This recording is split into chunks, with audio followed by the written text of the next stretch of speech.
Good evening to all CSO network members. I'm Bindu Balakrishnan from Rexcheck, and we have Tyagarajan sir, most of you know, with us. And we have one more colleague, Usha, to operate our slides. So glad to meet you all after some gap, and welcome to this webinar. As you all know, CSOs and NGOs play a very crucial role in addressing the social and environmental challenges. As the landscape of CSOs and NGOs are evolving in this new digital age, effective project management skills become increasingly vital, and to navigate through these changing trends with respect to stakeholder expectations. Actually, stakeholder expectations are also changing now, so we have to be prepared for that. So we thought this webinar on project management is important. Our resource person today is Mr. G. Srinivasan, strategy consultant and leadership coach and mentor for many social enterprises. Mr. Srinivasan brings 3 decades of experience in business and technology consulting and in building global practices in the field of business intelligence and analytics. He is a business consultant and advisor for enterprises in the area of strategic planning, institutional strengthening, and leadership development. There is actually a big series of points to be covered. So we are very fortunate to have Mr. Srinivasan with us today. Over to you, sir. Thank you, Bindu, and thank you, Mr. Tyagarajan, and very good afternoon to all participants. I'm so glad to meet all of you. So we're going to spend the next 2 hours discussing about project management. So I hope you find this session interesting and useful to you. So this is a very vast subject, as all of you would know. I'm sure none of you would be new to project management. All of you have some experience about project management. So we all know a little bit of project management from our own experience. So nothing is totally new to you, but I'm trying to cover certain basics and break down project management into different phases. And then we'll see, are we doing all the phases in the right way? And is there something that we can do better? Because one of the important things in project management is to see how we can do the next project better than the last project. So continuous improvement, that is the essence of project management. So I'm sure all of you, as we are talking today, will be able to reflect on your experience and see how we can do projects in a better way, so that we can deliver a higher level of benefits to the end users and also to the satisfaction of all the stakeholders. So end of the day, that is the most important thing in project management. To our stakeholders, all the stakeholders are happy with what is delivered in this project, and how can we do this better in the next project.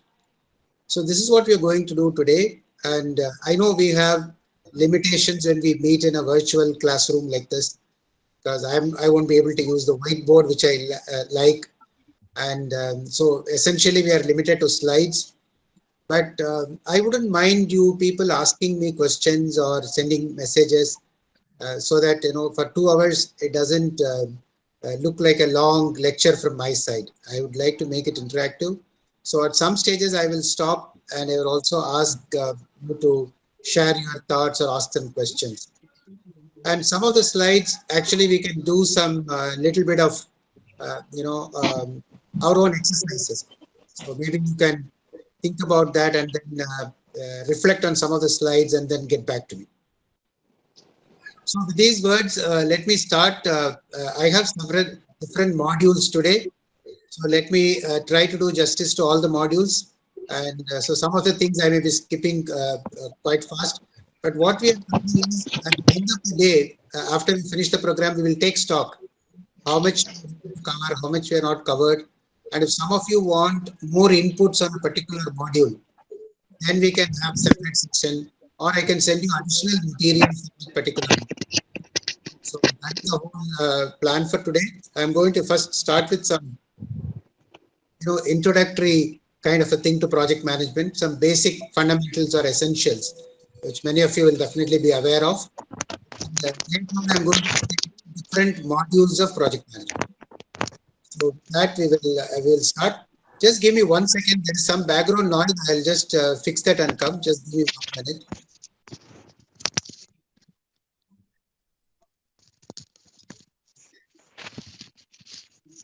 I think that's from St. Thomas Trust. Can you mute yourself, sir?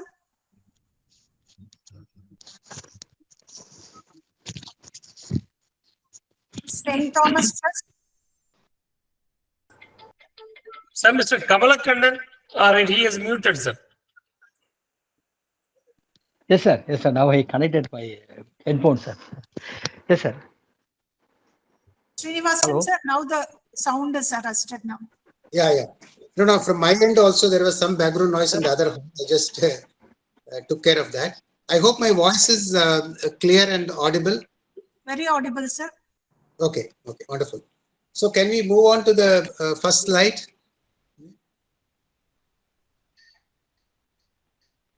Yeah, this is a very old quote of a Western philosopher, who said, whenever somebody is trying to bring in something new, that is the most difficult thing. So there is nothing more difficult to take in hand, or more perilous, more dangerous to conduct, or more uncertain in its success than to take the lead in the introduction of a new order of things.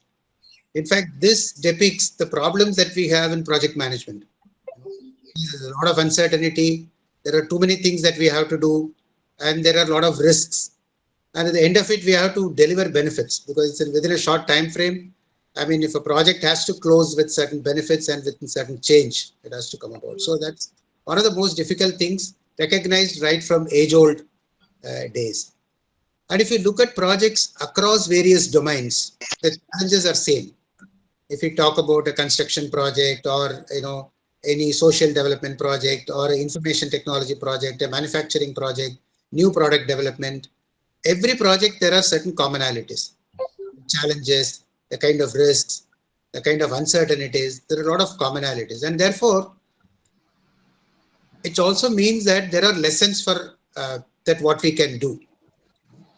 And one of the things is, how do we ensure that a project is successful? So for that, the other question that we can ask is, how do we ensure that the project doesn't fail? Okay? How do we figure out everything that could go wrong before it does? That's a very, very big challenge for any project manager. Because I'm sure you all will know in your kind of work, there are 100 things that can go wrong. Now, how do we ensure project management that these things are? Go to the next slide. Mr. Debashish Samantha, could you please mute yourself? All the other participants, please be on mute, and whenever you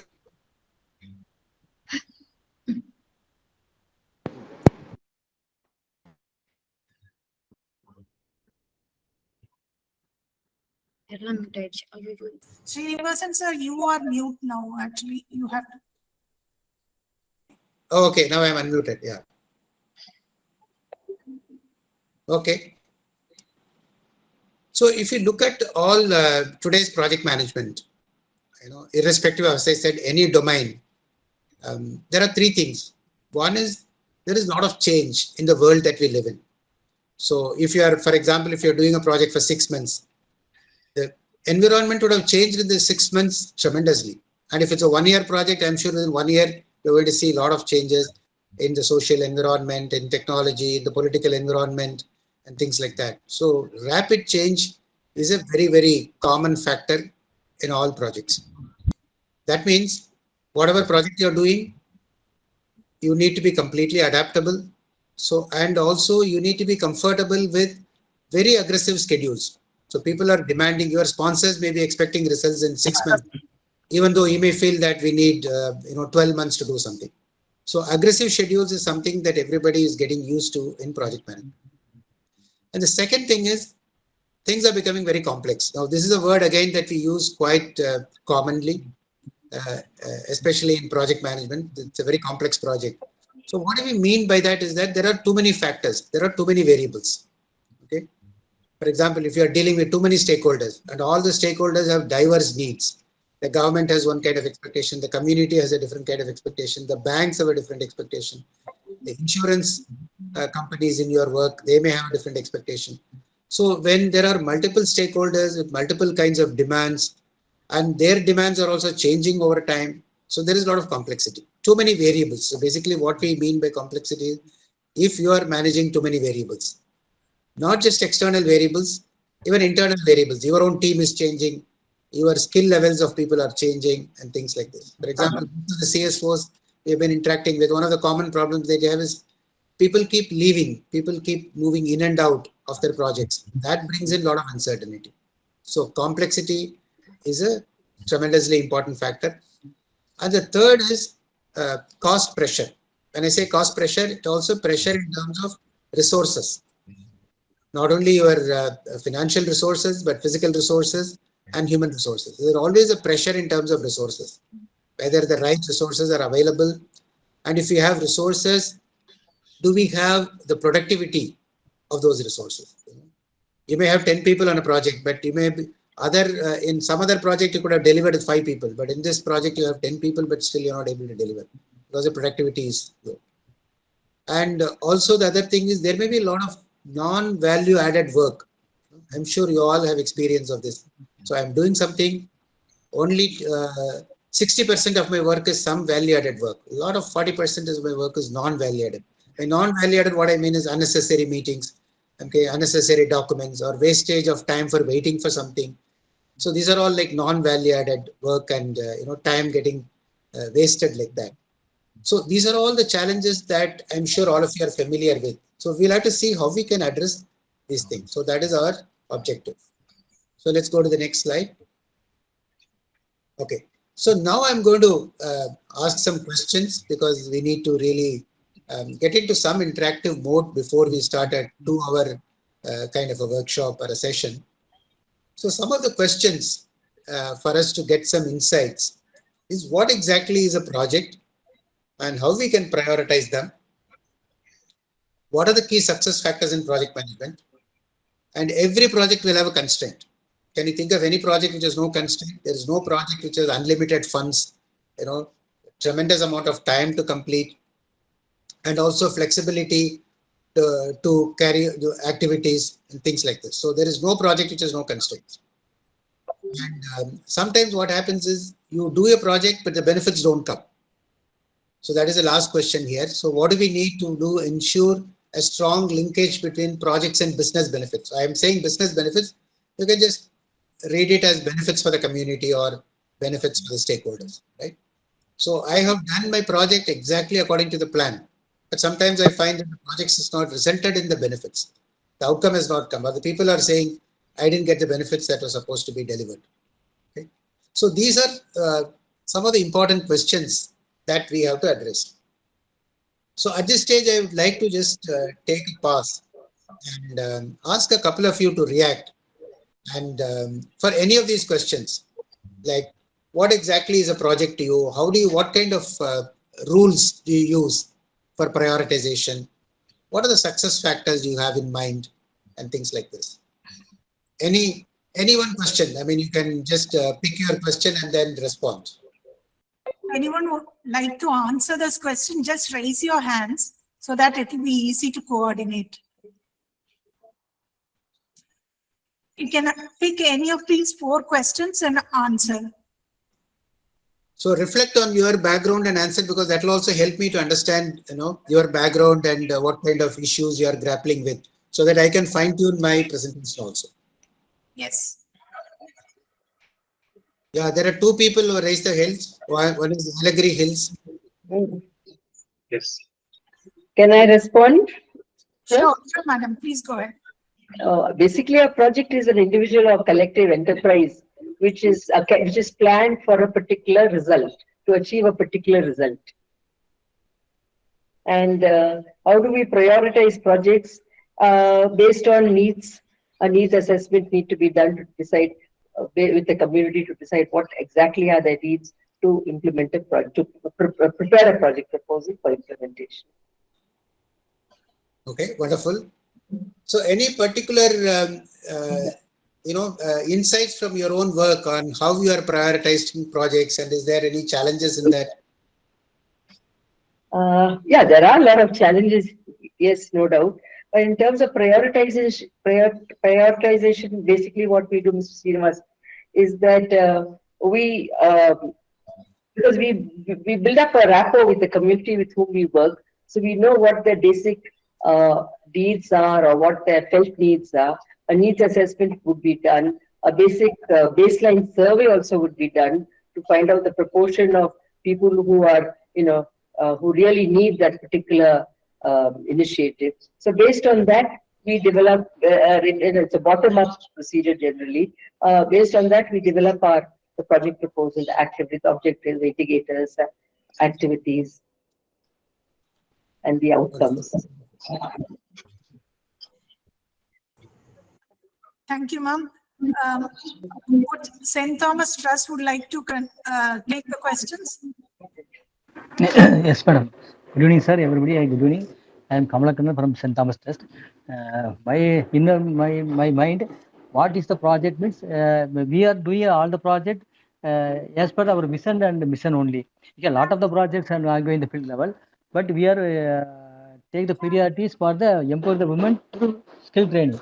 We are like that. We are priorities that one project. And what are the key success factors in report management? Key success key, but nowadays all the CSR and the government, everybody is asking outcome that also impact. So that is the very important for the success factors, because the outcome and the impact is very different. So we are focusing that also. Then how we effectively manage the project constraint. Lot of the constraint we are facing because nowadays the people are not cooperate to the come forward to the attend the project, attend the meeting, attend the training. Now everybody is last our experience. Everybody is going to the 100 days working government schemes. Community organization is difficult. Thank you, sir.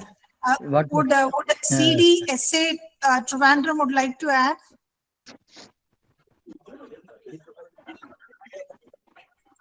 Actually, the project is conducting a project is for make a change in the society. It may be in the social sector or maybe in the economic sector or the education sector, whatever it is something like to make a change in the society. That is what is called a project. I mean, the need, how do we select the project is something like to assess the need of the community, the felt need of the community. Based on that, we are selecting a project to implement for the organization. That's what I'm meant by a project and the need-based assessment. Okay. Thank you, sir. Would Sumangala Kodi would like to add?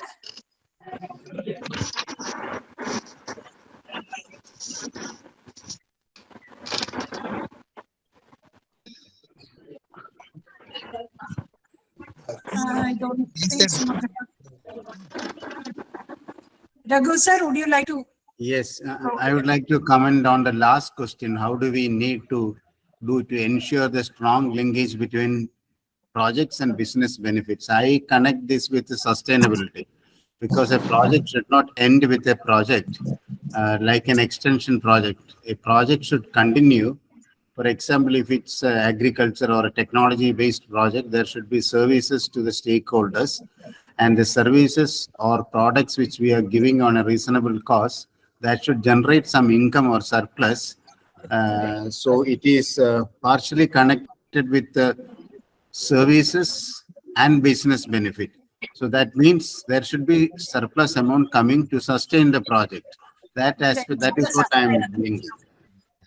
It should also ensure the sustainability of the organization we are working in. Thank you, sir. Srinivasan sir, would you like to take it forward? Oh, I'm quite happy with the responses. It's quite, I think, learned audience. Just hold on 1 minute. The voice is getting broke, sir. So what I think what I would like to add to this before I move on to the next slide is that I think we all have a very clear understanding of projects and what we can accomplish through those projects. So the first question that I asked is about prioritization of projects. I think you all answered that in the appropriate way, that it's basically dependent on the end users and your stakeholders. So one of the simple tools that we can use here is, I will later on circulate some checklists, some templates for that. So one is to think about it in terms of objectives. You're all looking at projects in terms of objectives before we start. So we can classify those objectives into what I would call as must objectives and want objectives. So when I say must objectives, so you know that these are the objectives which are absolutely important. The project has to meet this. Otherwise, I'm not going to choose the project. So basically, the criteria is yes or no. For example, I have an objective saying all this project must meet all the legal, safety, and environmental standards. So the question is only yes or no. So it must meet if impacts. Okay.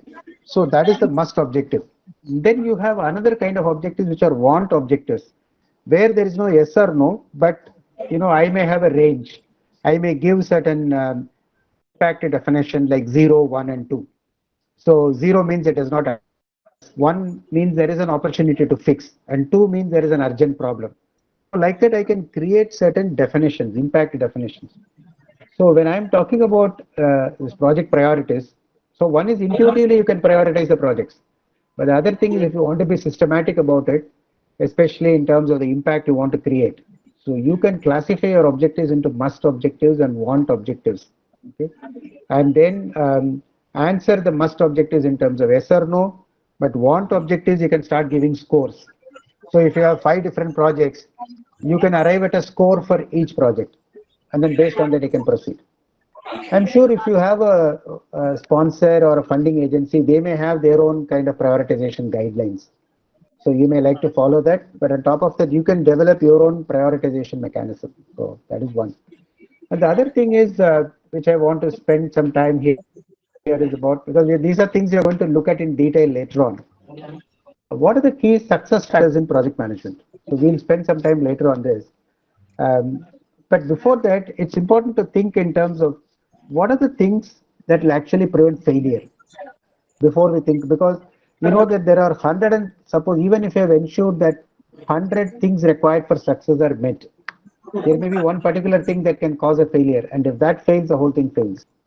Like take for example a very modern car. It may have 100, it's there is a lot of background noise which is kind of distracting for me. Mr. Arul So Das, if I could you can, yeah, please mute yourself? request, yeah, I Hello? request everyone to go on mute unless you want to ask something. A Yeah. kind request, could everyone go on mute, please?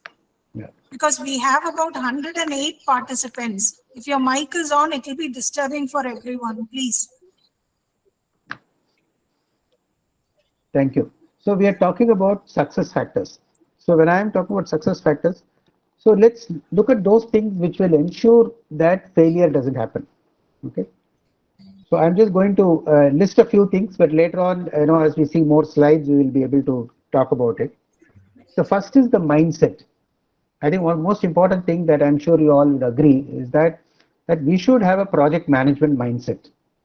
In the organization and the project director or the project manager, everybody in the team. So you should have a project management mindset that is actually suited for delivering change. Okay. So many times what I find is the project fails because people don't have the right mindset. We will see what that mindset means later on. And the second thing is, can we prioritize what are the things that matters most in a project? That's why I asked about prioritization at the beginning.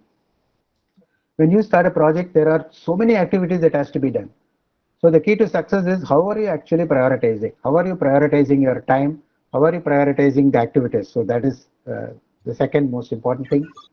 The third important thing is how do we delegate responsibility? Because projects are done in a team.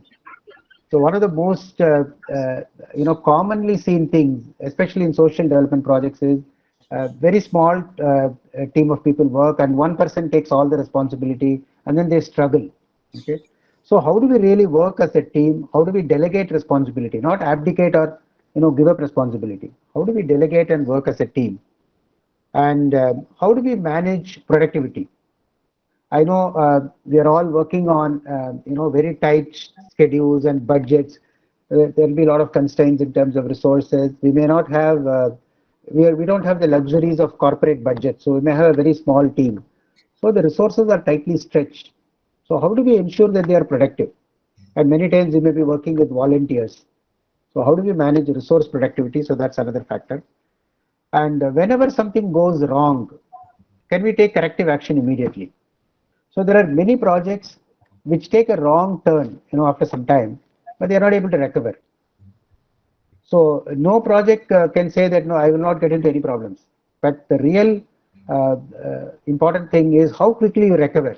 Like if you take a wrong turn, off the main road, how quickly you come back to the main road, highway again. So like that in projects, and some projects take a wrong turn and then they don't recover at all. So they keep on going and finally end in a disaster. So taking corrective action is very important. And most importantly, I just said about 4 points now.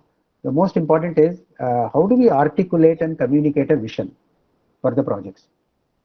And this is especially important for in social development projects where you want to create a huge impact. But everybody working in the project should be aware of that particular vision of the project. They should not see that project as a simple collection of too many activities. So what is the vision that is driving the project? Okay. So there is a very famous pyramid in project management. It says vision and mission is at the top. The bottom is the strategy. Next is a lot of programs, and at the bottom is projects. So if you look at it as like a pyramid, the bottom is projects. They go from bottom to top. Projects are the foundation. On top of it, you have programs. On top of that, you have the strategy. On top of that, you have the vision and mission.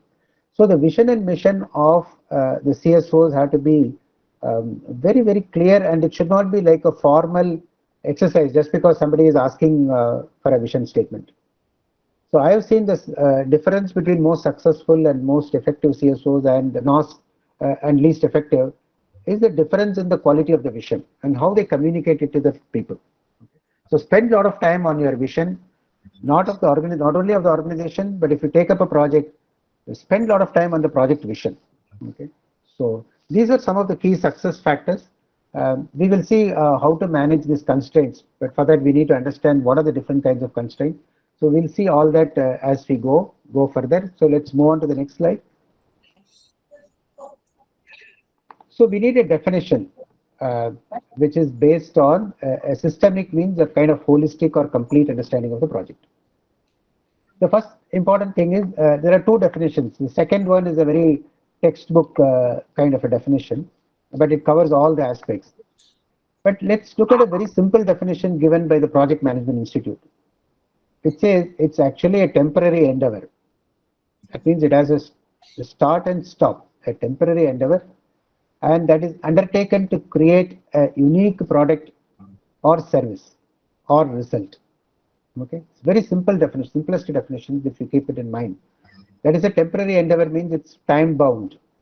So time bound means it's also mission bound. So whenever I say it's time bound, that means there is a particular mission driving it. Like a project of if I want to send a spacecraft to the moon or to Mars, it's completely time bound and mission bound, right? So the same way, whatever project we are doing for a community in the society, they're time bound and mission bound. And at the end of the project, there should be something very unique. Otherwise, our project becomes, that is the difference between project and routine operations. I'm sure we all have, every organization will have a lot of routine operations, in terms of finance, in terms of administration, and of human resources. So we don't call them as projects. So all your routine activities, we don't call them as projects. So projects are the special kind of activities which are time-bound, mission-driven, and at the end of it, it's actually creating a unique product or a service or a result. So this itself is also a definition of success. So if I did a project and at the end of it, it didn't create a unique product or a service or a result, I have to consider my project as not a great success. Okay. So this is one very important definition, but also go through the second definition. That will give you a lot of ideas. I'm not going to read it out because the slides are going to be with you.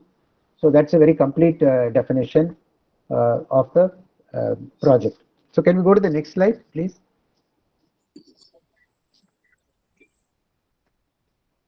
And today, if you look at project management, It's one of the most important topics in management, and it's an evolving discipline. Okay, so it is actually the application of knowledge and skills, and we are going to see what are those knowledges, what do we mean by knowledge, and what do we mean by skills to project activities to meet project requirements. So there are three things we are talking about. One is project requirements, then there are project activities, then behind that is the knowledge and skills of people. Okay, so these knowledge areas, as we call, they are very, very important. And if you look at project management, there is not just one or two or three or four. There are more than about 10 different knowledge areas. So today we are going to see a few of them, and we will not be able to get into everything. But I'm going to give you enough pointers, and I'm sure you all have expertise in each one of these knowledge areas. So we'll have to see how we can build on that. So we go to the next slide, please.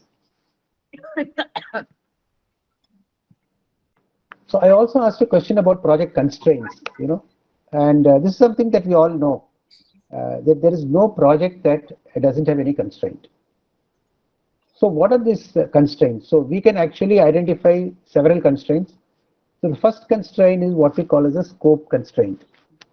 You're all familiar with that, right? So you take up a project, you have the sponsoring agency or the funding agency has said, in this project you'll have to do 10 activities. Okay, so that 10 activities is your scope. Now you don't have a freedom to ensure that out of 10 I will do only 8, or I wanted to do 10 but I could do only 8, or in between I added some more, and therefore I want to do 12. So there is no freedom in that. So when you have decided on a particular scope, when you decided on a scope, it's Mr. 10 Santosh, requirements. will you please mute yourself?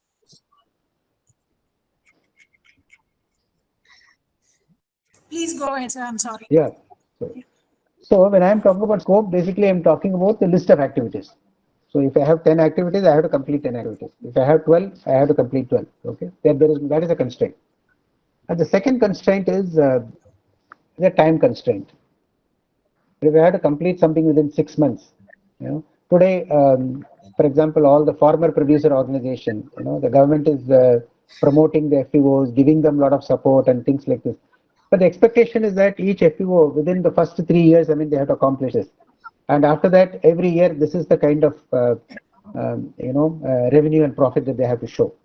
So for that particular project, there is a very, very time constraint. I'm saying that within this period, you'll have to show your return on investment. Okay, so we are familiar with that time constraint. And the third is the cost constraint.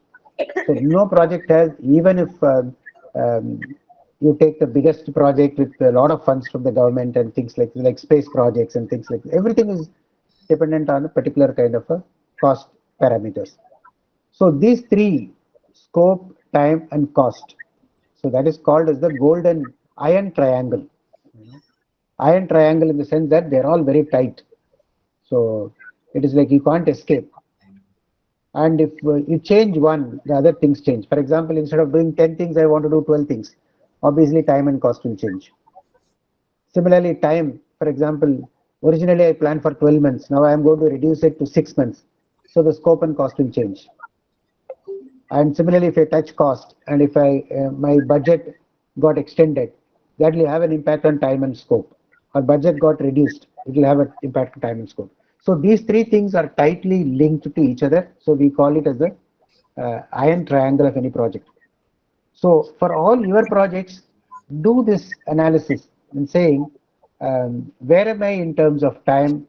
How am I doing in terms of scope and cost? Okay. If you look at some of the most successful projects, okay, and in the social, in our own country's social and economic development, we all know that metro rails have played a huge part.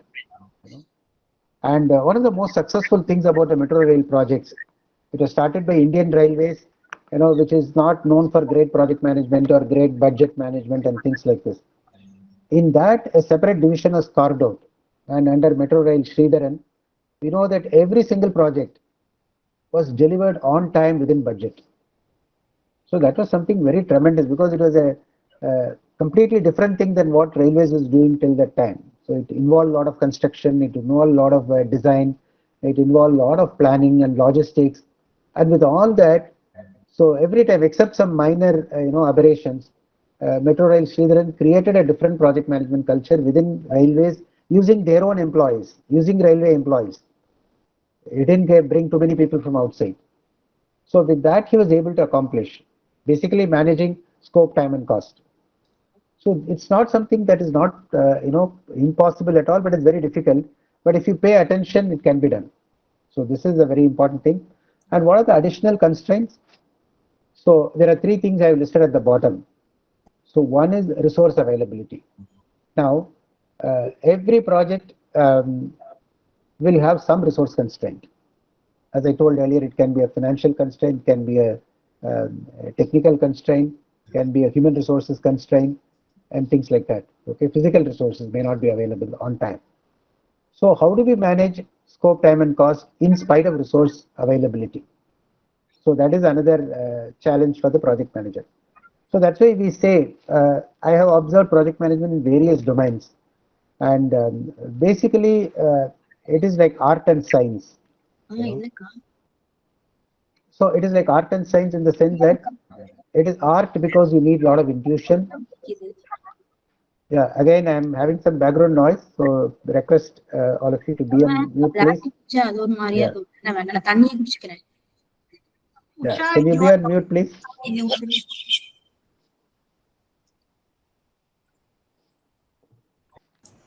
Please, Yeah. sir.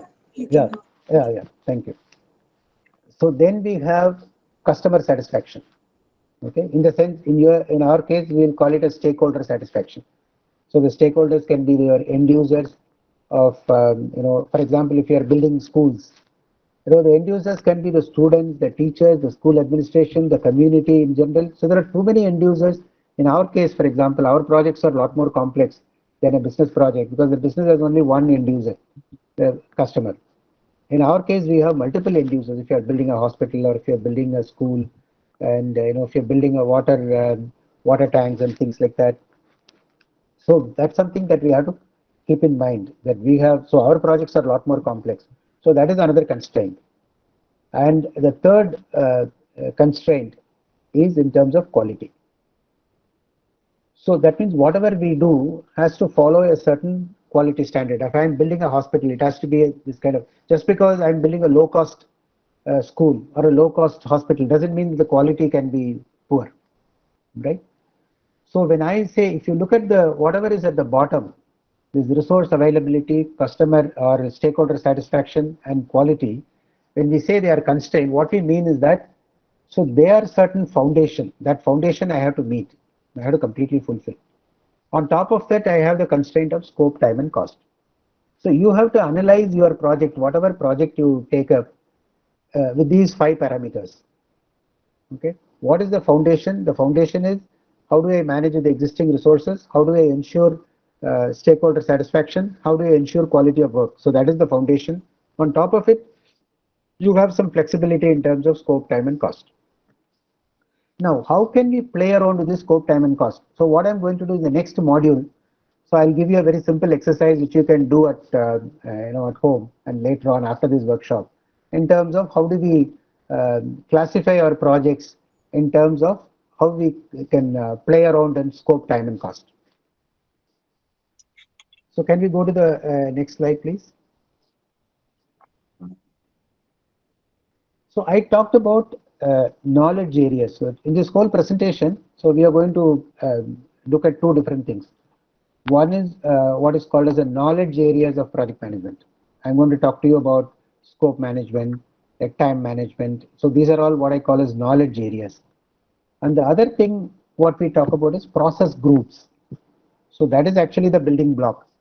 And this is nothing new. I mean, all of you know this, that a project goes through different stages. Okay. So we start with, for example, here there is a initial stage of a project, so we call that as initiating, and then there is a planning stage, and then there is an execution stage, and then we close the project. Okay, in between we have monitoring and controlling. So you can look at your project in terms of these different phases. Okay, so in each phase, you have a different kind of process. For example, in the planning phase or the planning stage, you will follow certain processes which are in the area of planning. Now, in the executing phase and the executing stage, so you have a lot of processes relating to execution. So many times the project, the difference I'm seeing between multiple agencies is that, so some have very well-defined processes for saying, okay, these are the things I want to do in my planning stage. These are the things I want to do in my executing stage. So that clarity has to be there in what you're doing. So this is one of the essential things in project management. So you don't have to exactly follow what the standards are saying, things like this, but in your own organization, do this kind of a classification and see what are the things I want to do in each one of these stages. Initiating can also be called as defining a project. Okay, sometimes the words don't matter. So some people call it as defining the project. Here it's called as initiating the project. Okay. Then we have planning.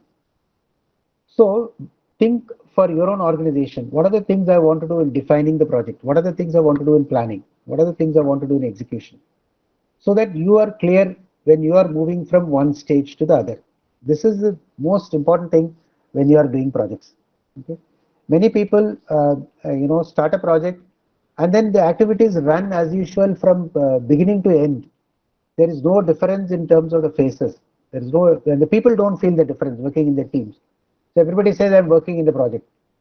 You should be able to say, your team should be able to say, I have moved from the initiating stage to the planning stage. I have moved from planning to executing stage. I have moved from executing to the closing stage of the project. So you should have a clarity on this project. So if you have confidence on the knowledge areas, and if you have confidence on your process groups, you have mastered the project management. Okay. So this is something that I wanted to give you before we get into a lot of details. So can we go to the next slide? So here, so I'm just expanding whatever I said earlier. So we talked about 5 stages. So initiating, planning, executing, monitoring and controlling, and closing. So if you look at all the any methodology, okay. So every project, there is many types of project management methodologies. And each one of you, if you have a particular sponsor, that sponsor may specify a particular methodology.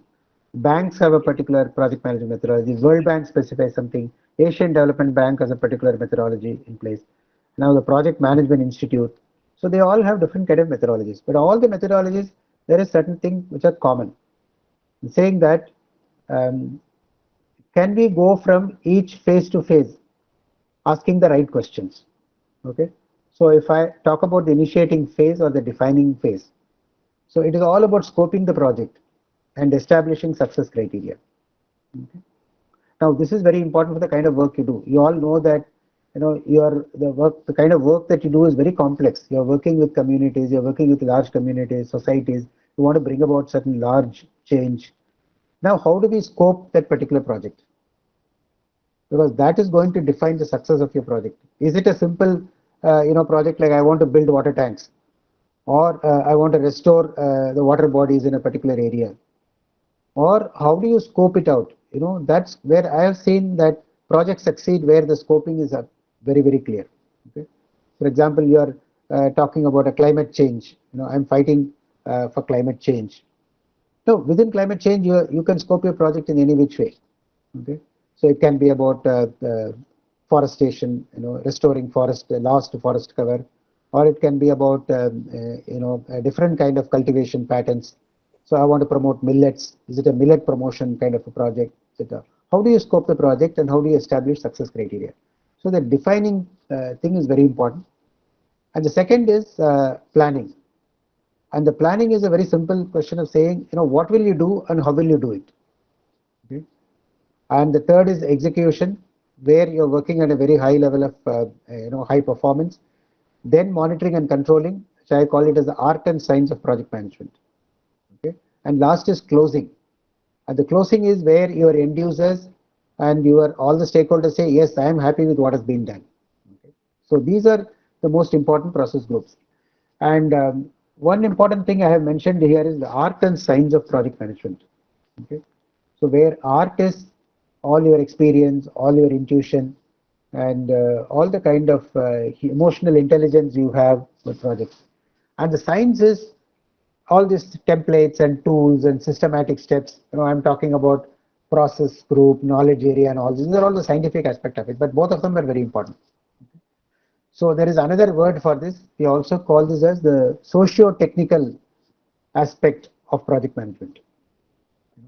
So what we mean by technical is the scientific part, that is your scope, schedule, and things like this, resource management, risk management, etc. When I say social or socio-cultural, that's about what kind of leadership you bring to the table, what is your problem solving methodology, what kind of teamwork do you have, and what is the negotiation, what kind of negotiation you do, communication, and things like this. So keep this in mind. So whatever we have discussed so far is just a very quick, maybe a little dry kind of introduction to project management, but this is required because we all need to be on the same ground and platform. So what we talked about is to understand what is a project, what do we mean by knowledge areas of project, what kind of constraints do we have, and what are the different stages of a project and process groups and things like this. So this, in essence, I want to call this as what I call as a socio-cultural kind of approach, socio-technical approach to project management. So there are two things you can do. We have also circulated to ensure it will come to you by mail. There are two checklists. One is the 20 questions which talks about project readiness. Okay, before you start a project, ask those 20 questions. Am I ready to start this project? Okay, so many times we start a project without having created the right homework. Before having done the homework, we start a project, and that leads to a lot of problems. Without homework, if you start in between, you cannot correct, right? So you have to do your homework before you start the project. So that means you have to be 100% sure that I am ready for this project. So we call it as project readiness. So I have given you a project readiness checklist, which has 20 questions, which you can ask for your project and answer yourself. So that is at the beginning of the project. Then at the end of the project, you can do, there is a project review tool I have sent. So that is like at the end of the project, now you will have to review whatever you have done and see what lessons I'm learning from this project. So if you start using these two simple checklists, and you can alter it, modify it depending on your own requirements. One is at the beginning of the project, we call it as project readiness checklist. The second one is the project review. So that is at the end of the project. If you do that regularly for all your projects, you will see that your project management maturity improves quite a lot. So can I So come? at this stage, yeah. Yes, sir. Okay. We have shared both the checklist and the project review tool in the chat box. There is a Google Drive link there. You can copy it and get it now. So that's it, sir. That's all. Okay, thank you. So it's all, as I said, go through it, and later on, if you want to ask any questions about that also, you can get back to me. And you can modify it depending on you may like to add some more questions based on your organization requirements. So at this stage, I would like to stop and just take a quick, check with you people and see if you want to ask me something, because it's already 4. I have a lot more to cover. I just want to know from you, given this background, what are your questions? What would you like in this session to be covered? And later on also, what are the things that you would like to know? What questions you have in mind? What are the things that you would like to learn? So I just want to quickly hear a few responses before I proceed. Thank you. If anybody would like to give your suggestions, and what do you feel, how do you feel that the session is so far, and what do you expect more from this kind of continuous session we are planning ahead? So if anyone would like to add, please raise your hands so that we can come to you.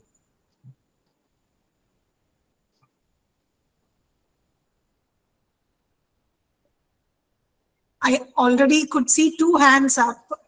One is CDSA Trivandrum and another is St. Thomas Trust. Cynthia, Sheila Benjamin, Madam.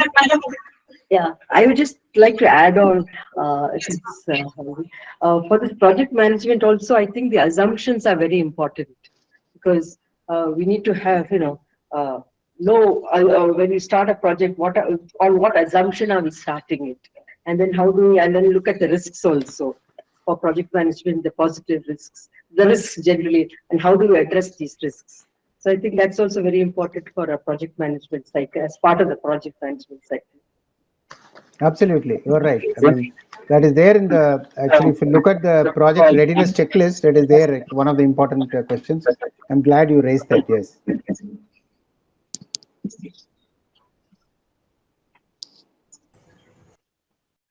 Okay, so. Would anyone like to add? Hello? Yeah, go ahead. Hello? Hello? Yeah, we can hear you. Go ahead. Aruldas, sir? Excuse me, madam. Please. Actually, I'd like to make some comments actually. See, when we prioritize the project, sometimes we may fail to prioritize the project according to the need and target of the people. And also we fail to concentrate the target. We are always depending on the indicators of the project, but we fail to coordinate and coherent it. So unless until we go with the vision and mission of the project, things will be going a wrong route actually. So we must be we must have the people's approach and participatory approach is essential in each and every project. That's what I would like to add. Okay. Thank you, madam. Wonderful. Thank you. Madam, this is from CDSA. So I would like to, add and supplement something like, or maybe a question. So how do we ensure the participation of people in the different section of our project planning and implementation in this, perspective? I Okay. think maybe they don't have technical knowledge, but the people have the real knowledge about the socio-economic facts of the particular area. So how do we ensure? I think it is very necessary and essential for the successful completion of a project to ensure the participation of people in the planning, implementation, and monitoring and evaluation section of the projects. Thank you. Thank you. So So actually, we'll take, yeah. So the first question and the second question were more or less related, sir. The first question was how to ensure the participation of people, and the second question was how to ensure the participation of people, and the first question, how to satisfy the requirements of people. So in a way, both questions actually give solutions to each other's queries. Yeah. Srinivasan. Sure. So I think, I mean, we are on the right track. I'm glad that all these questions are being raised. We are actually talking about, in fact, I'm going to talk in the next module about defining the project. And this is where actually the participation of people has to be, at the maximum level.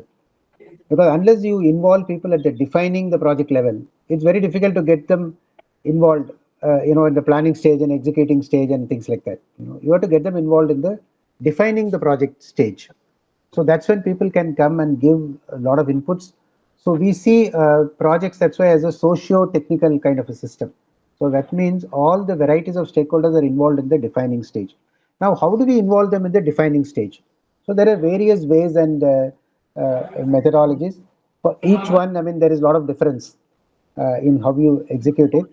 So one of the popular things that you have to keep in mind is how comfortable are you with consensus methodologies? Right? So the whole idea in bringing together people is not just to have a meeting and randomly take each person's opinion and then we disperse.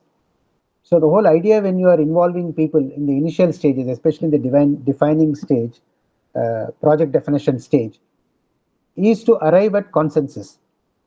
So what I find is some of the most successful CSOs, they are the ones who are able to develop consensus at every stage. And consensus, again, there is a lot of emotional intelligence, negotiation, communication, things like this. but it also helps when you go through certain methodologies. So the simplest methodology is the brainstorming. We call people together, ask each one of them to talk, and then register their opinion, or we keep asking them questions and then we register their opinion. But there are more refined ways of doing this, this consensus methodologies. So in some, for example, in some large gatherings, they use something called as a future search. Like how do we collectively, you are working with a particular community, in that community we want to create certain change. So can we sit with them and explore the future? We call it as a future search conference. So the name sounds like very technical, but actually it's a way of making those people think about their future, and then they tell us from their words, we start writing the scope and the project charter. It's not that we write a project scope and then go and tell them this is what we are going to do for your community. Okay. So what we will do is later on, I will definitely share, since this point came, certain consensus methodologies that we can follow. Okay, some 2 or 3 very simple things that we can work with when you have when you are sitting with small or large groups, and try to arrive at certain common vision, and that becomes the project vision. So when you are starting a project and the project vision, not only your team member but even the community in which you are going to work, so they know your vision. So today, if you see certain communities where CSOs are working, that community people will say, "Yeah, this organization is building some schools for us, or they are building some hospitals." That's all they say. They don't know what is the vision with respect to education and healthcare that the organization has. So how do we bring in people into our vision? So that is another important thing, right?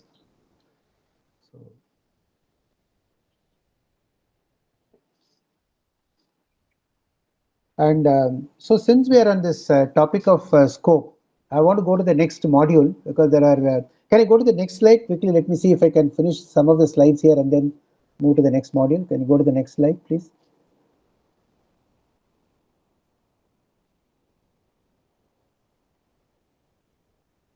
Yeah, skip this and go to the next slide. Yeah, this is something, why people should be involved. The diagram, if you show, it's a very funny way of showing it. Is shown even in any design, they show it. How in a particular case, all that the end user wanted was in a tree, they wanted a tire to be hung so that they can use it as a swing. But the whole thing in terms of how it is designed, how it is planned, how it is prepared, how it is executed is completely different. And all that the end user wanted was a very simple, a tire hanging from the branch of a tree that can be used as a swing. So this is always given as a example in new product development, and the same thing applies to any change that we want to bring about. So can we understand what exactly that particular end of the day that team is expecting? So accordingly, can we create our project scope? Okay, can you go to the next one? Next slide. Ushra, can you move to the next slide?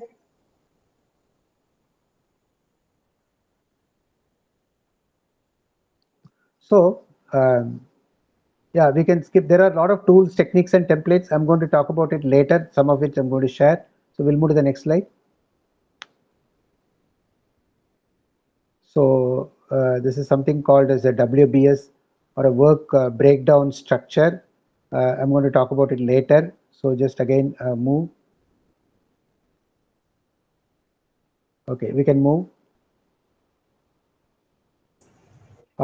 Finally, the closing stage of a project. So in closing stage, I'm using certain terminology which is more common in construction or manufacturing or technology, but we can use the same thing for our own work also. One is, for example, how do we know that our end users have accepted what we have delivered, and have we documented everything? What are the lessons that we have learned, and how do we audit whatever we have implemented, post-implementation audit? All this is part of a closing stage of a project. Now, what we find in many of the projects is that a lot of time and energy is spent in planning the project and defining the project, but not enough time is spent in closing the project. So I interact with many CEOs. If I ask them, okay, you close the project, can I see your project closure, or what have you accomplished in the project? Is there any documentation of the project? Have you written it like a case study? So basically, when you develop a case study of the project, that's actually very much part of your project closure. Today, you tell me so much of social development work has been done in India, but you will see if you are searching for case studies, proper case studies of what has been created, what has been done, you will find very little case studies. So that's another important reason that why we are struggling. So the lessons learned part is very important. So please take, just as we take project definition and project plan seriously, we'll have to take the project closure seriously. So these are some of the things. I think we are at the end of this presentation before we go to the next module. Can you go to the next slide? Yeah, so there are, we can stop here. So because this is a very long presentation on a lot of fundamentals of project management. So we can stop here and move to the next module, which is defining the project. Can we go to that other set of slides on defining the project? Usha, please go to next slide. Next, actually, PPT, defining the project.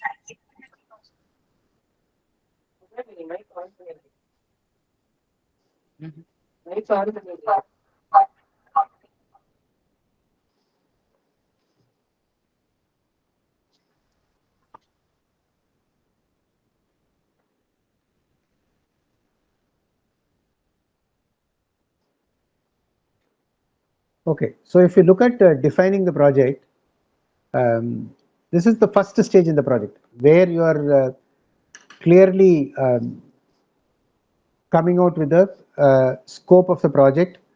You are coming up with what is called as a project charter, right? So there are two things here. So I want to clarify this before we move further. The scope describes what you expect to deliver.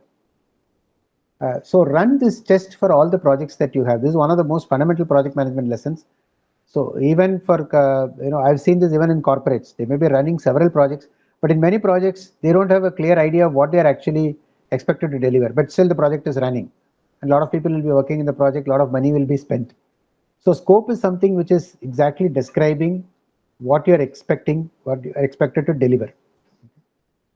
So project scope is a definition of the end result or the mission of the project, a product or service for the client and the customer.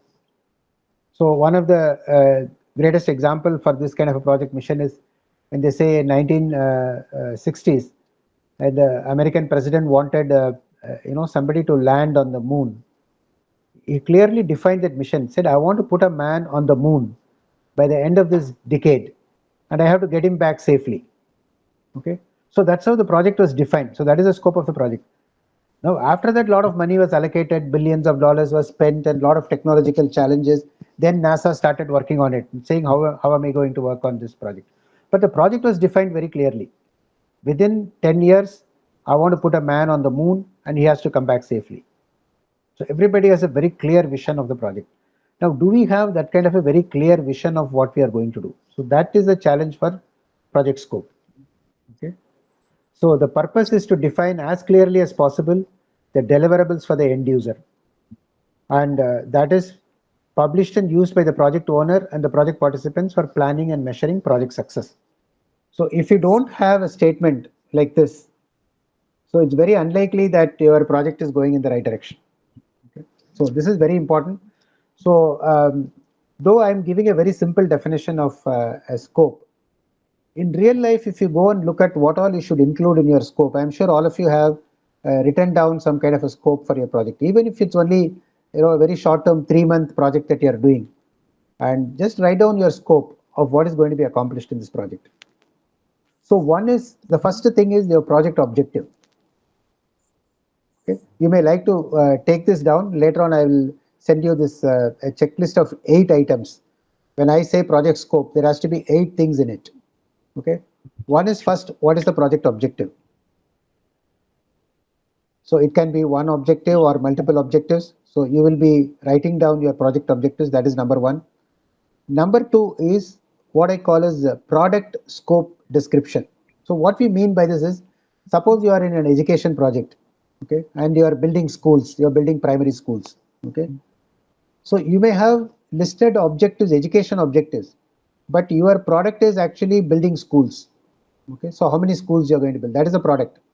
So you will have to describe that product, how big that school will be, how many classrooms will be there, will it have a sports room, will it have a teacher's room, what kind of restrooms will be there. So how clearly you define that particular product. So first you talk about project objective, then second you talk about product scope description. If you are building, for example, a hospital, how many beds will be there, what kind of laboratory will be there, what kind of patient facilities will be available in that hospital. So describe the product as clearly as possible. Don't just say I'm going to build a hospital. Okay, how exactly will the hospital look like? Okay. So that is a product scope description. And the third is justification. Why is this project being done? Can we stay on that slide itself? Because I just finished this 8 items. So one is project objective, second is product scope description, third is justification. Why this project is being done? And in fact, another way of asking that question is, what if the project is not done? What will be the impact on the community? You can always justify your project that way also. So third will be justification, and fourth will be deliverables. So deliverables are in terms of, so many schools will be built, or so many hospital beds, so many hospitals with so many beds will be created. So you can write down your deliverables. So many water bodies will be restored, so many trees will be planted. So the deliverables are defined in terms of time. Okay. And fifth is milestones. So is your project described in terms of milestones? And are the milestones understood and accepted by everybody in the project? So that is the fifth part of your scope. Sixth is all the technical requirements for your project. If you are building a check dam, if you are building a water tank, so you can put all kinds of technical requirements. 7 is all limits and exclusions or assumptions, as somebody said. What are all the assumptions I'm making? What is excluded in this project? What I will not be doing? This is one of the most important things that I have seen in most effective project managers. They are able to say right at the beginning, in this project I will do this, I will also be not doing this. It's important to say what you are not doing, so that your scope doesn't keep on expanding. We call it a scope creep. I'm sure you will all have that kind of issues you would have faced in your projects, where your scope keeps on creeping. In between, your stakeholder comes and asks for something extra, or your funding agency says, can you please add this also? So because you have not set these boundaries for your project, you may be adding on a lot of things, which means you are not managing your scope. So limits and exclusions are 7, and 8 is acceptance criteria or success criteria. At the beginning of the project, you have to define what your success criteria are. Like if you take the great example of Metro Rail project, as I said, or when NDDB project, National Dairy Development Project, they all set very clear success criteria, what I want to accomplish by the end of this project. Okay, so that is very important. So when I say project scope, in the checklist, you will have 8 items. I will share that with you later. I'll again read out all the 8 items. One is project objective. Second is product scope description. Third is justification. Fourth is deliverables. Fifth, milestones. Sixth, technical requirements. And then limits and exclusions and acceptance criteria. Oh, I'm glad it's there in the slide. I'm thanked you picked it up for me. I forgot it's there in the slide. Right? So the justification is also called as a business case. And here one very important, interesting thing you will see that in the product scope description, I have said the product description is progressively elaborated throughout the project. Okay. What I mean by this is, I've always said the scope has to be controlled, right? But here I'm saying the product description can be elaborated. What it means is that suppose you started, your project is to build, let's say, some schools, one school in every village. You are building in a particular block of villages, one school you are building for every village. So initially, all your project objective is to build 10 schools. Okay. But within the project, you don't want to change that. You don't want to add it to 12 schools or reduce it to 8 schools. You have to be 100% sure that I'm going to build 10 schools. But how that school can be built, that can something that can change during the project. So that is why I say product description is progressively elaborated. Initially, you wanted to build a school with only, let's say, 5 classrooms. But as you're working in the project, your community feels that the school has to be a little bigger. Instead of 5 classrooms, they want 10 classrooms.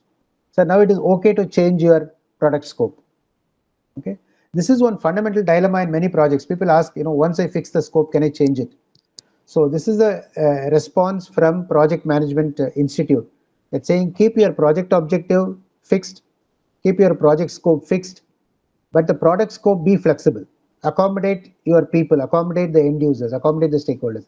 This is something that somebody asked, how do we ensure that people are involved in the planning? This is one way of ensuring that they are involved. I'm building a hospital of 100 beds. As I am building it, the community says, no, 100 beds won't be enough for us. At least build 200 beds. So now, is it possible for, of course, we'll have to see if it is possible, but can I change it from 100 to 120 at least? In terms of what the people are asking. This is how you get the people involved. So if you go through this scope checklist, apply it to every project that you have, and then write a project charter. Your project success is guaranteed, right? And if you don't do that, what will happen? In this slide, we are seeing that what will happen is you will get into scope creep. That means scope creep, the project scope will keep on expanding over time, and nobody is happy at the end of the day. The project team won't be happy, the project manager is not happy, the sponsor is not happy, and the people are not happy. So this happens when you are not understood the requirements, you are not involved the users, involve the users early enough. You remember I said you have to involve the users in the planning stage of the project, in the project definition stage. And the third thing that problem happens is when you underestimate project complexity. Okay? You thought that you can manage only few variables and complete a project. Later on, you find that there are so many variables, there are so many political factors, there are social factors. Okay. And the last one is what we call as gold plating. That is, anybody you want to, just go back to the earlier. So gold plating is nothing but, you want to add a lot of bells and whistles. You just wanted only a school. Suddenly you were thinking in terms of a huge playground for that. You were thinking in terms of an auditorium, or you want to do all kinds of fancy painting to the school and things like these are all like gold plating kind of things, what we call. So keep in mind how you manage your scope, because that is very, very fundamental to the project, especially for social development projects. So if you take all the most successful projects in our history of India's social and economic development, they've all been very tightly scope managed projects, whether it is ISRO projects, Indian Space Research Organization, it's Metro Rail, or National Dairy Development Board. The scope managed beautifully. Okay, so now I will spend some time on this slide, and after that again I'll stop for taking your questions. Okay, so this is what I call as the project priority matrix, and the use of this is every project. I mean, every project manager is knows this, that you will have to do some trade-off, and trade-off means you can't have best of both worlds. If I go for one, I will lose something else. If I do something high risk, I will get high reward. But that also means that high reward I'm getting, at the same time I'm having high risk. Okay, if I do a low risk project, I can't expect high rewards. So we'll have to always do some trade-off. Like you are taking somebody who's that he's not a very team worker, but at the same time he's extremely skilled. So you have to do a trade-off. Do I take that person or not? Okay. So every time we do a lot of trade-offs in our life, and in our projects, I'm sure all of you have doing a lot of trade-offs. So we will have to do trade-offs in time, performance, and cost. That is, should I finish a project on time, or should I take extra time and do a good job rather than just finishing it hurriedly? Right? We all have this when we are submitting reports and proposals. Like if you have to submit it before the deadline, or a few days before the deadline, you can submit, but then it can be a very poor kind of a thing. Can I take more time and submit a better quality proposal or a document? So can I take more time? Okay. Can I absolutely stick to cost, or can I spend a little bit more money and make the project more successful? Okay. And in terms of performance, what I mean by performance is that suppose it is expected that I am going to conduct 20 training programs. So instead of 20, can I do 25? Or can I just stop at 15? So that means I am making some adjustments in my performance. So whatever you do in your projects, you will be making these three adjustments, either adjustment in terms of time or adjustment in terms of performance, adjustment in terms of cost. You already overspent your money, you will go and ask for additional budget. So that means you are playing around with cost. So you can play around with the time, you can play around with performance, you can play around with cost in your projects. So these are the three parameters. Now on the vertical side, I have written three things. One is constrain, enhance, and accept. Okay. So what it means is that time here in this particular, for this particular project, you will see three pink dots. Okay. It says performance is constrained. That means for this particular project, the performance has to be exactly what was intended. It said you are going to build 10 schools. So that means you have to build 10 schools. You have to train 100 people. So 100 people have to be trained. There is no compromise on that. You can't say I trained only 80 people. I built only 8 schools. No. Your performance is fixed. That's what we mean by constraint. Then the other option is time has to be enhanced.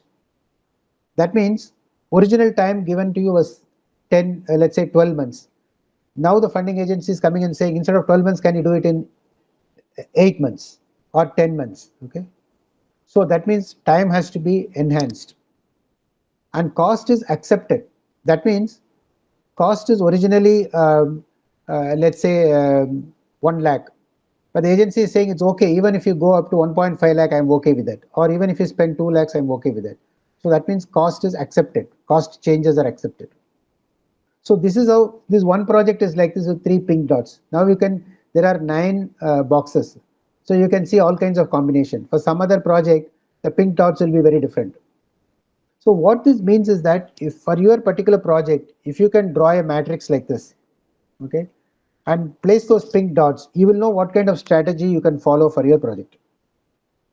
In fact, it will be a good idea to sit with your a funding agency or a sponsor with this kind of a matrix and say, tell me whether performance is constrained or can I enhance the performance or are you going to accept changes to the performance. Similarly, for time, cost, you can keep asking this question. So if you have 10 different projects, for these 10 different projects, you draw this kind of a matrix and place those pink dots. Okay. So this is a very, very useful matrix, especially when you have multiple projects and when you want to do trade-offs. So I'll stop here. This is we are actually still on the project defining definition stage. There are more modules, but we are already it's spent. It's now 4:30. So I would like to take some questions here. Bindu, if you can facilitate the questions, that will be.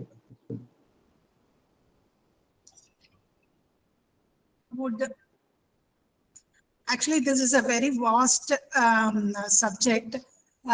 In Tamil Nadu, we had a series of mentoring sessions in different management, project management areas. So if does anyone want to add any specific topics you want to deal with in an extensive way? Do you want any subjects to be covered in an extensive way so that we can plan our next interaction in that fashion? Because all the CSOs here in our CSO network group are really experienced, and you have the lowest age of the CSO is 3 years, I think. You have extensive project management experience.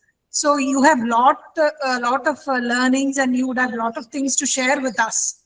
So with your interaction, we can make this workshops or webinars very focused based on your requirements. So would anyone like to add or give us some feedback? Whoever wants to just raise your hands so that we can come to you one by one.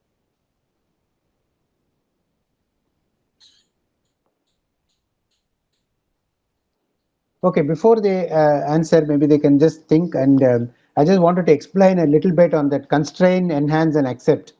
I just want to give a clear definition. So when I say constrain, in that particular slide, if you go, what do we mean by constraint is the original parameter is fixed. That is, the project must meet the completion date, specifications, scope of the project or budget. So that's what we mean by constraint. Enhance means given this particular scope, what can we optimize?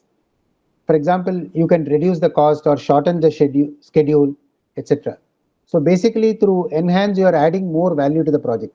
So you started something, but you are adding more value. You're expanded you're not changed the scope, but you're adding more value within the existing scope. So that's what you mean by enhance. And the third one is accept. Accept means for some criteria, you're not meeting the original parameters. For example, maybe the schedule is slipped a little bit, or you are allowed to go over budget a little bit. Okay, so this is the way you classify your projects in terms of my time, cost, and performance. Can I constrain or enhance or accept? So it's a very useful tool for you to track your projects. If you are doing some mid review of your projects, is something that you can do. So these are all part of your project definition stage. What I thought I'll do is, instead of going through all the succeeding stages, because in the interest of time, there is a last presentation where I'm talking about practical issues in project management. Maybe we can open that slide. I'll just quickly go over a few slides and then we can take the final questions. Usha, please open the fifth presentation, the practical issues in project management.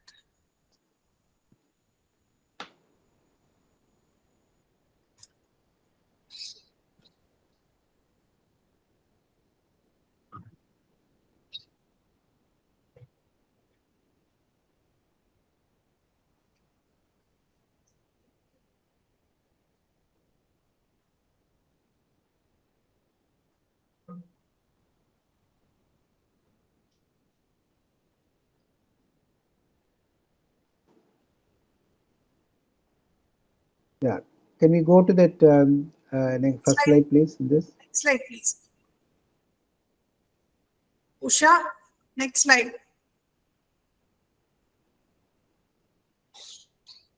So what maybe a little bit transition may be taking time. So yeah. I think so what we have to do I know this project management is it's a very tough thing to do in 2 hours, because we are looking at different phases and different knowledge areas. Fundamentally, I think today, in the beginning, I talked only about mostly on the technical side of project management, right? By technical side, what I mean is, how do we really come up with the right documents and right understanding and things like this. So in fact, if we can do the workshop in a totally different way, where we look at completely the socio-cultural aspects of project management.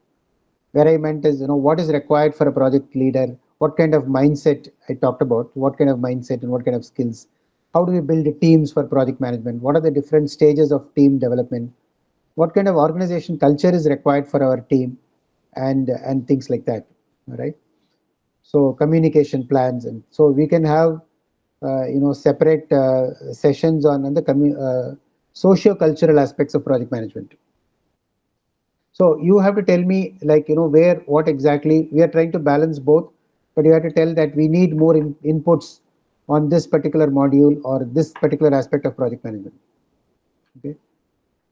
So the fundamental things and practical issues in project management, coming back, is there is a direct return on the amount of time you invest in planning. Okay. So every minute you spend planning will save you 10 minutes in execution. So, which means there is, in terms of energy, it is like a tremendous exponential increase of 1000% return on energy. So, spend a lot of time on project goals and project objectives and in having the right project charter. And this is where I find one of the most things that I have also talked to a lot of other advisors and consultants in this field. What most of them feel is that not enough time is spent in clarity on the project objectives. So you get onto the field, you do a lot of things. Let me take, for example, I work with some NGOs in promoting that farmer producer organizations. So most of them are very good in the initial stage of forming the FPO, mobilizing the social capital, bringing all the farmers, and creating a board of directors, registering the company, and things like that. But after that, the thing doesn't take off because your project objective is not clear. I mean, all the time the people are spending time on bringing together the people, registering the mechanics of registering the company, and forming the board of directors, conducting that meeting, auditing the accounts, and things like this. But the most important thing at the FPO is to market collectively the farmer produce and to ensure a high rate of return. That's why you're registering it as a company. So forming, getting the equity, but then leveraging on that equity, marketing your farming products, doing some value addition to your products, taking the produce to the market, forming a lot of linkages with the active consumer market, and then creating prosperity and wealth for the farmers. Now that is the overall objective. Now that objective is lost. So most of them give in terms of I have formed so many FPOs with so many members, I have generated so much share capital, I have distributed so many share certificates, etc. So this is where I think we are going wrong. And then we are saying that the results are not coming out of the FPOs. Okay. So this is a common problem that NABARD has. NABARD has, I'm giving so much of time, attention, money for FPOs, but I'm not getting the results. Okay, so shall we go to the next slide?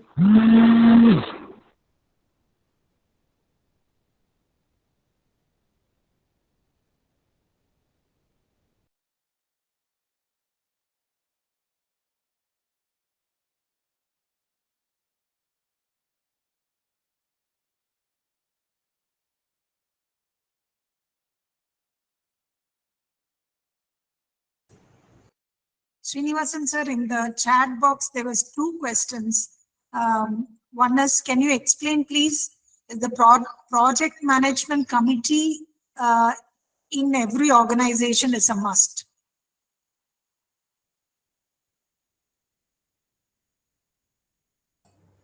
Madam, I think he has gone out. I think he has yet to join. He will come. Okay. And there's one more question on what different tools we can use in the. Yes. Two questions, madam.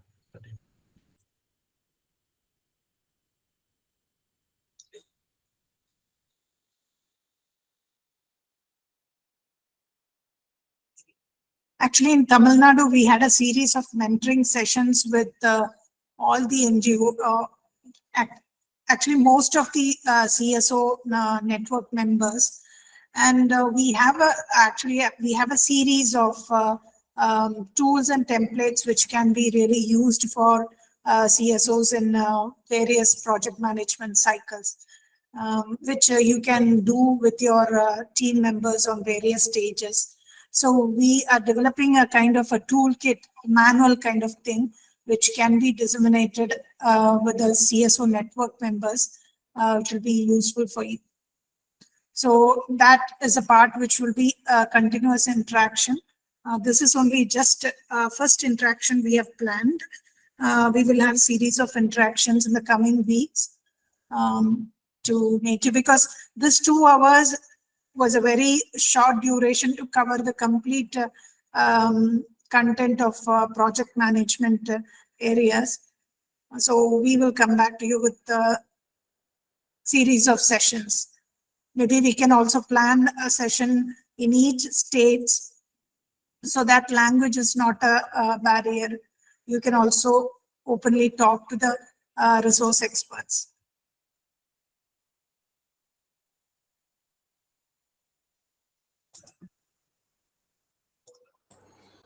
Just I am calling Srinivasan sir, madam. Yeah.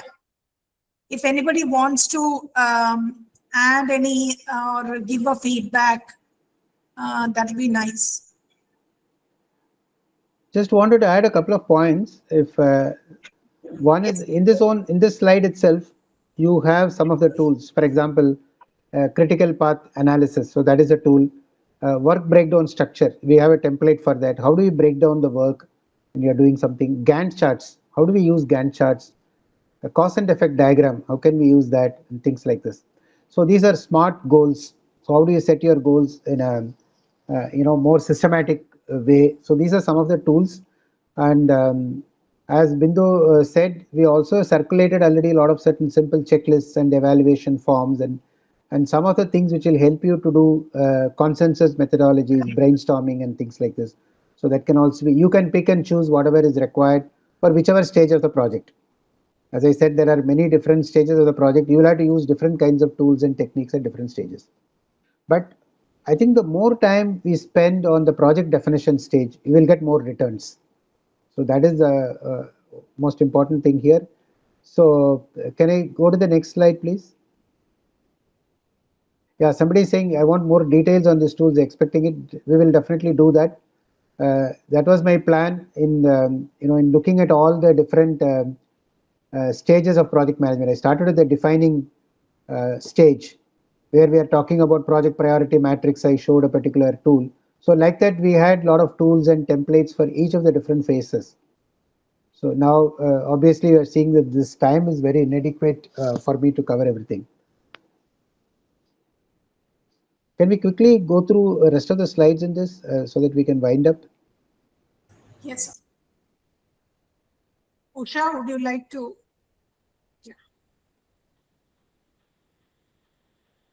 So while we are talking about all this scope management, time management, etc., so a lot of things are also dependent on the project manager, what kind of skills he has. So you may have to kind of, have a project manager, get your project manager trained, so that there is no remedy to that. I mean, there is no alternative to that. So you have to get your project manager trained in leadership, communication, scheduling, risk management, cost management, negotiation, critical thinking, task management, and his understanding of quality. And this is separate from actually project management training. So where in project management you are teaching all the methodologies and fundamentals, but you also have a, remember I talked about the socio-cultural, socio-technical aspects of project management. So we need a kind of a training for the project manager. So if you do that, there is something called as a project management maturity. So in your organization, as you do variety of projects over a period of time, the maturity of the organization goes in terms of project management, and that has been defined in certain levels. Okay, you have project management maturity level 1, level 2, level 3, level 4, level 5. Now most of us organizations, unless you have done something extraordinary, we will be in levels 1 to 3. If you are actually in level 3, that itself is a very high level of excellence. Okay, so where, for example, level 1 is something where you have certain very basic processes and a lot of ad hoc things are being done. As and when you see certain things, you are doing something. Okay. Level 2 is where you have a lot of structured processes. Level 3 is where there are a lot of standards and processes for every activity. And fourth is every project activity is very managed and controlled. And fifth is certain level of optimization and continuous improvement. There is a certain level of assessment involved in this project management maturity, but you can do your own self-assessment as to where we are. Are we on level 1 or level 2 or level 3? My guess is that most of us will be between level 1 and level 2, or at the end of level 2. So how do we move to succeeding levels of 3 and 4 and 5 is what we need to see in terms of project management. Okay, next slide, please. Yeah, we'll skip this. So I'm just, this is some of the, but the thing is there are some of the tools that you want. I can also suggest some software tools in the project management tools. For example, what you see on the right hand side, some of them are open source tools. You can use it for project communication, you can use it for project scheduling, you can use it for project performance tracking. Okay, not all of them are paid, so there are certain things which are free. So you can use, or you can use a free version of these, download some of these projects tools and try for yourself, right? But you also need a lot of emotional intelligence and soft skills. That is most important. I already talked about this maturity level, so we can go to the next slide.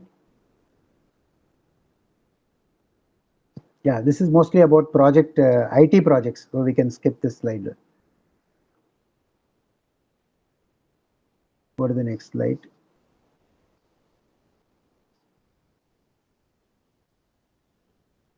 Yeah.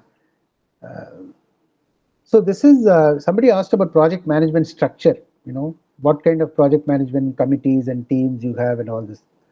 So mostly cross-functional team led by a dedicated project manager. That seems to be the most commonly used across all domains and across all kinds of projects, So have a kind of cross-functional team which is led by a dedicated project manager. I think this is the most important thing. And then, of course, you have a project-only focused team that is with dedicated project manager.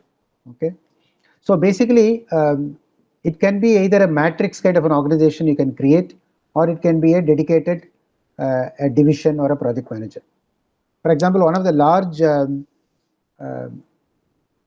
non-governmental organization I work with, well, they created a very beautiful matrix organization, and with the same time created certain clusters, like one team for livelihood improvement, one team for water fed irrigation and things like this, one for education, one for health. So they are all like vertical divisions, and they also have a lot of horizontals. So which is basically cross-functional teams working across these verticals. So you can have in your own organizations the concept of verticals and horizontals, okay, depending on what kind of work that you do. And try to use a lot of external project consultants on their team. So there are 10% of them doing that, things like that. So, and you can have steering committees, you can have advisory committees.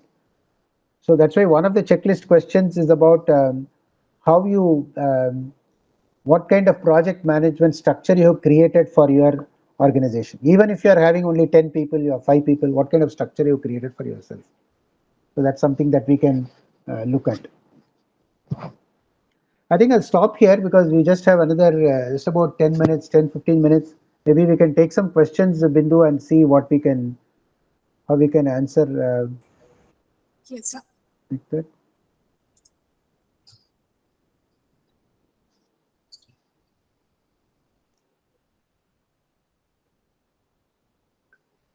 We would like to hear from you. Anyone would like to add on what is your expectations and how was this session, how to improve this session? Raise your hands so that we can come back to you. Yeah, you can treat this session as some kind of a trailer or a teaser for what we actually want to offer in project management. And then Yes. we can focus on specific modules and give you a lot of specific inputs. Tarpuje sir, Dr. Deepak Tarpuje sir, he is the Maharashtra coordinator, state coordinator. He has raised his arms. Please go ahead, Tarpuje ji. Yeah, yes, ma'am.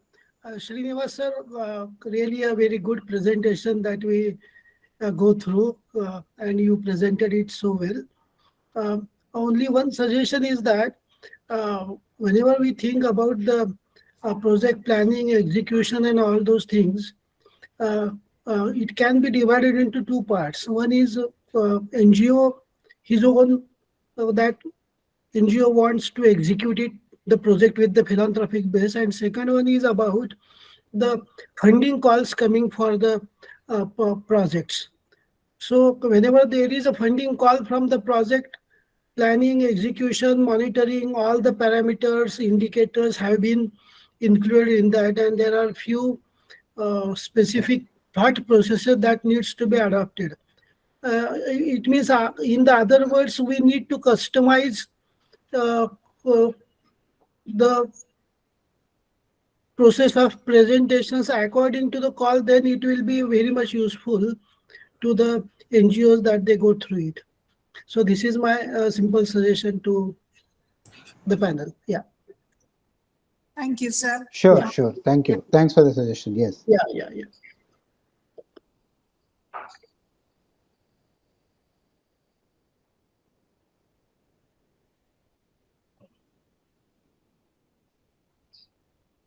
Yeah, I could see one more hand. It's Center for Research and Development, CRD. Please, sir. Yeah, madam. Myself, Dr. Shashikumar. So thank you for the presentation. So I have two suggestions.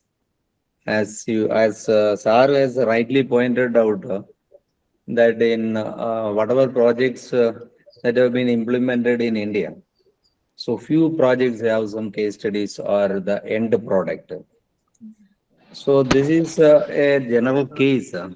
Actually, most projects fail in successfully documenting what has happened over the years or during the course of project planning and implementation. So it would be better in the backdrop of lack of this documentation, it would be better to have some more light on or a separate session on process documentation as well as the result documentation, both. So how to prepare it. And the other thing is the very important part in a project is its scheduling. So there are a number of scheduling methods like Gantt chart and critical path method, program evaluation and review techniques like sophisticated scheduling methods. So that also in modern project management very useful and very essential and very pertinent. And the other thing is the feasibility analysis of the project. While we are preparing and submitting a project, the organization itself should have certain understanding on the feasibility of the project. So there are a number of, for example, technical feasibility, like financial feasibility, legal feasibility. Like so, all these feasibility aspects also would be considered as one of the sessions that could be delivered. These are the few points which I would like to mention here. Thank you very much for organizing the session and a wonderful presentation. Thank you. Thank you. Thank you so much. And in fact, I take your point. As you said, rightly said, we have very little, guidelines for how do we actually do process documentation, results documentation. We need to work on that because I am painfully aware of that. We don't have enough case studies on this topic. And on scheduling, actually, we had a separate module today, but now we find that we didn't have time, so I didn't open that module at all on how do we actually schedule, because that is one major area where we require a lot of inputs. So we can talk about critical path analysis and, as you rightly said, PERT. And more importantly, I want to introduce a new a topic in that area called critical chain. Where we don't look at, because the CPM and PERT may be useful for all of manufacturing activities and things like this. But where a lot of it is a very interconnected activities like we do in our social development work, we can call it as a critical chain. And there is a very extensive literature available on how we can make this critical chain work on very tough projects. So I wanted to talk about that critical chain methodology, but maybe we can have a separate schedule. That's an input for us, Bindu, that we can maybe have a separate session only for scheduling, project scheduling. Sure. And also, as you rightly said, feasibility analysis. Yes, I mean, that's something that as part of the defining stage, we have to show how that feasibility works, both on the technical side and also on the social side. We will definitely plan for that also. And whatever, even if we don't have a session later on, may take some time, but in between, I will definitely share certain material through TrekStep to all of you. Sure, sir. Based on your availability, we can also have, in case, based on this feedback, we can have another session, sir. Yeah. Thank you. Thank you. Yeah. In case anyone would like to add, that would be nice. Yes, madam. Good evening, Madam Kamalakannan, St. Thomas Trust. Really, thanks to Madam and Srinivasan sir and Tyagarajan sir for arranging the wonderful section. But my suggestion is, this is the big subject because within 2 hours, and we are not understand. Myself, I not fully understand for the topic because you topic wise 1, 3 topic, 2 topics. Then we conduct the classes for 2-3 days section. And then we have to put that some success stories, some project, everything at that topic. Then only we learn, because the purpose of the seminar, the workshop is we learn and use that tools in our project. So we are learning capacities increase. Then means we are slowly learning. So you divide the topic, small topic. Then only we are understanding, because we are not aware about the lot of the topics. So today, Srinivasan sir explained all the topics very good, but we are not fully understand. So I request you to divide the small topic. Then we give the some example and usage. Thank you. Thank you, sir. It would be actually We were really happy to have nearly 114 participants from various states today. So it's encouraging. We will have particular topics, and we can go in depth based on your interest. We can plan further sessions. That's a good suggestion. Thank you.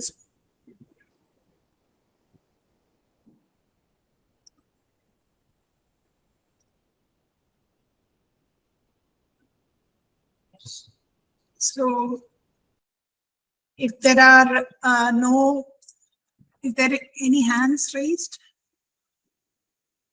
No. Arunachaleshwara Trust. Like to add, sir? You're not audible, sir. Hello, is audible now? Now, yes. Now you are audible. Yes. Okay. Thank you, ma'am. Sasan is good, ma'am. அடுத்து வர்றது கொஞ்சம் regional லாங்குவேஜ்ல பண்ணீங்கன்னா கொஞ்சம் நல்லா இருக்கும் madam. I will understand the all madam, but ஆனா சில விஷயங்களை எங்களால் அண்டர்ஸ்டாண்ட் பண்ண முடியல. அடுத்து நீங்க பண்றீங்கல்ல, எல்லாத்தையுமே இது வந்து ஸ்டார்ட் அப் பண்றதுக்கு வந்து கொஞ்சம் எல்லாத்தையுமே ரீஜனல் லாங்குவேஜ்ல பண்ணீங்கன்னா போவாங்க. Regional language Tamil. Thank you. Thank you, sir. Okay, thank you. Yeah, we will organize state-wise interactions. Thank you. So, if we do not have any more suggestions on behalf of TrekStep, I would like to extend a big thanks to Srinivasan sir and our state coordinators here and Tyagarajan sir. Srinivasan sir, it was a really very packed session. Yeah, There was really all important topics crammed into a session. Yeah. We really understand that, but it was very rich, sir. It was actually rich. Like there were many tools inside your PPT itself. We didn't mention that as a tool, but it was there. So maybe we need to take that into a separate document and do a separate documents, because every slide explained about what is that as an NGO can practice in their organization in developing their projects. So it was really a rich experience. It was really good session, sir. Thank you. Thank you. Deepak ji wants to have some, I think he raised his hand. No, just I put okay, fine. Yeah. Somebody asked for a PPT sharing, madam. So we can share all the PPTs given by sir to all the people. So that can be done. Yeah, we will share all the documentation to you. And for all the people, we just share two things. One is Google form. Whoever joined in the meeting, if they are not filled the details, please fill in and send. And number two, the feedback form also we have given in the chat box. Please feedback and then send. Right. Sir, one more suggestion. Hello. Yes. Sir, one more suggestion. Sir, Aruldas sir, what again, sir? Excuse me. Yes, Sir, sir. one more suggestion only. Sir, next Sir, time. one more suggestion, sir. Sir, Aruldas sir, hello. Hello. Sir. Yes, sir. Suppose if you, Sir, one by one, we can if share. you present a project, actual project next time, it would be so nice. Very implemented project, model project like. It will be so nice to hear and see the results, how it is being implemented, what are the constraints we faced, how the feasibility went, what are the justification, what are the milestones. All these things can be, all in a sudden we can understand. Sure. That's my We'll look at suggestion. that. Yeah. We'll look at it as part of a case study. Nice, Yes. suggestion. Can do that. Yeah. Sir. Thank you, Sir, sir. one more. Take it Sir, back. one more suggestion. Ma'am, Yes. next time வந்து நீங்க அந்த presentation போடுறது full வியூல வச்சீங்கன்னா கொஞ்சம் நல்லா இருக்கும் madam. சைடுல இது வர்றதுனால வந்து நீங்க ஃபுல் வியூ இல்லாதனால எழுத்தெல்லாம் சிறுசா தெரியுது எங்களுக்கு. ஸோ நீங்க எப்போ எம்மிக்கு பெருசு பண்ணிட்டீங்கன்னா எங்களுக்கு ஸ்கிரீன்ல ஃபுல்லா தெரியும், ஸ்லைடு ஃபுல்லா. அதை கொஞ்சம் மாத்திக்கிட்டா கொஞ்சம் நல்லா இருக்கும் sir. Okay, sir. Okay. Okay, sure. Thank you. Thank you. Okay, thank you, everyone. I enjoyed really interacting with all of you. We'll take all your feedback. We'll also work out how to come back to you with better offerings on this. Maybe we'll break it down specific modules with more worked out kind of case studies and illustrations, because we just wanted to understand the pulse of what exactly you need, where you would be interested. So that from that point of view, this particular session has been very useful to me. I've also learned your requirements, and as you said, we'll also try to see maybe for Tamil, at least I can definitely do. So we can have a separate session in Tamil for people from Tamil Nadu. So that also we can plan. Thank you. Thank you. Thank you so much. Have a good Thank you. evening, all of you. Thank Thank you you. all for your valuable time, sir. Thank you. Thank you.